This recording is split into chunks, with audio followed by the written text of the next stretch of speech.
Here's Obama's half-brother who is living on $10 a month, who Obama refuses to help, refuses to allow anybody to help him.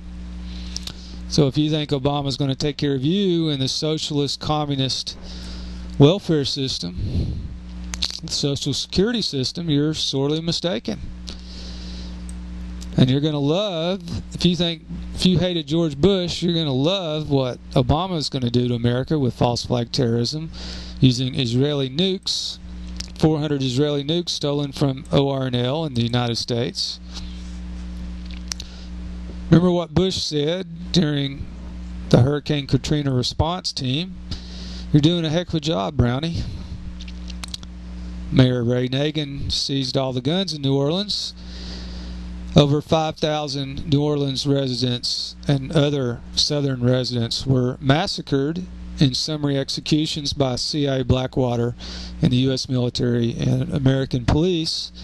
Bullet to the head, on their knees, summary execution, according to U.S. military mortuary affairs officers speaking to Congresswoman Cynthia McKinney. You can see that on YouTube where she describes that. So, white people and black people in their homes in New Orleans, minding their own business, high and dry, electricity, food and water, sewage, had their guns stolen and were arrested by Mayor Ray Nagin. 3 years later, he finally gave them back after losing in federal court. Over 100,000 New Orleans residents were never allowed to return to their homes. Ethnic cleansing deported them out of the state, never to return. Just who the hell is Barack Obama? Hussein Obama. Note his communist official colors of red. So hunker down, buy a year or two's worth of storable food, storable water, guns and bullets, bury your guns and bullets so when the police state death squads come to seize them during martial law, you'll still have something to defend yourself from the rioters and the false flag terrorists.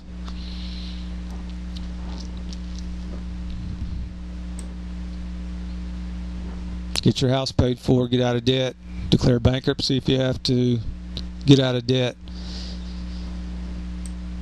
Years worth of rent. Use gold that won't be devalued by inflation. Gold and silver. Barter items. America's being overthrown by the communists. It's Red Dawn. Barack Obama is an agent of the British Empire. His father was employed by the British Empire as a communist. The British Empire founded communism when Karl Marx, a Jew, wrote the Communist Manifesto in London, England.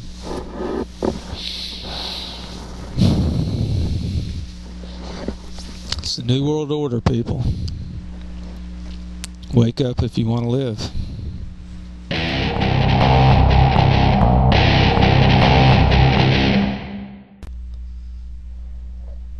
The media mafia censors McCain facts too, like his 32 radio broadcasts in support of communist Vietnam, while screwing whores in VIP hotels, then blocking rescue of 50,000 U.S. and UK POWs.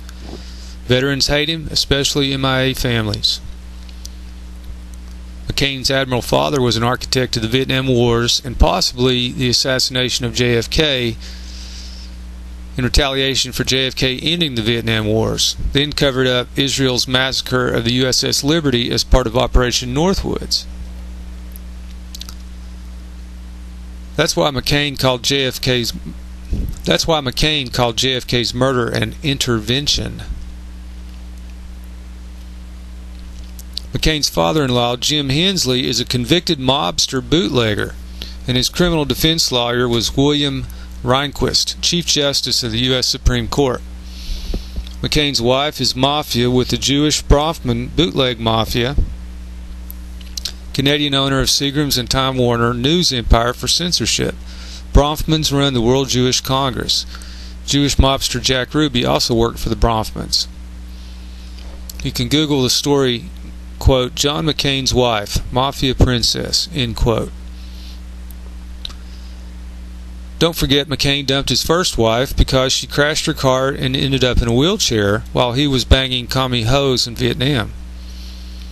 Then there's an allegation McCain bombed his own aircraft carrier and almost sank it, killing dozens of U.S. sailors by burning them alive. The USS Forrestal was the worst self-inflicted military disaster in U.S. history. We see a crash crew chief moving toward the flames with a Purple K fire extinguisher. His only thought, the trapped pilots in those planes. Away, two main fire parties are now on deck working close to the flames, but so far only one hose is actually operating. The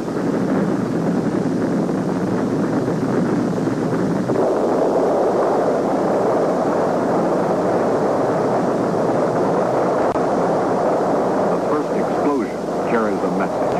The Forrestal is in deep trouble. It won't end here. The chain has started. And yet those who have survived it turn around and head back. There are buddies back there, and the chief with the Purple K is dead.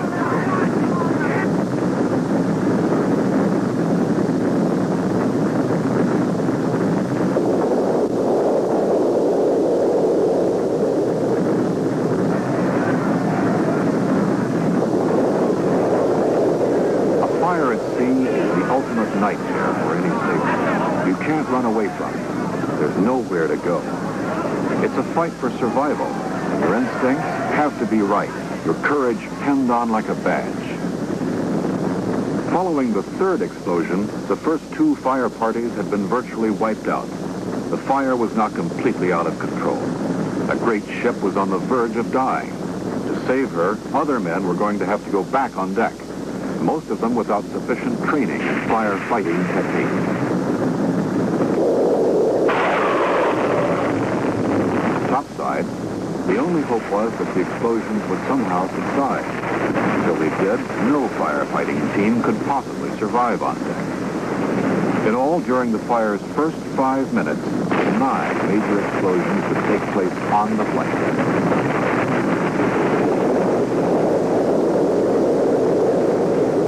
It was already forming up, and they knew what they needed most on deck, the foam hoses. For some unknown reason, one or more of them know that it was necessary to perform certain manual functions on the flight deck and hangar decks to get them and the Forrestal's island. Once this buffer zone was established, some of the damaged planes could be moved to safety.